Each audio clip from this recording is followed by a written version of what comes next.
গন্তব্য ঠিক না করা পর্যন্ত আপনি কখনো ওই মূল লক্ষ্যে পৌঁছাতে পারবেন না। এই গন্তব্য ঠিক করার জন্য আপনাকে আগে জায়গাটা ঠিক করতে হবে, আসলে আপনি কোন দিকে যেতে চান।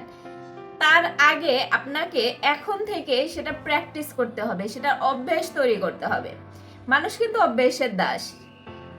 আপনি যে অভ্যেসটা তৈরি করবেন সেই অভ্যেসটাই আপনার সাথে চলতে থাকবে। যেমন ধরেন, আপনি সকালবেলা ঘুম থেকে উঠে আপনি কিন্তু ব্রাশ করেন, কেউ আপনাকে কিন্তু বলে দেয় না যে ব্রাশ করতে হবে, বা আপনি নিজে থেকে অ্যালার্ম লাগিয়ে রাখেন না যে ব্রাশ করতে হবে। আপনি অটোমেটিক্যালি ঘুম থেকে উঠে ব্রাশ করতে যান, হাত মুখ ধোন, খাবার খান।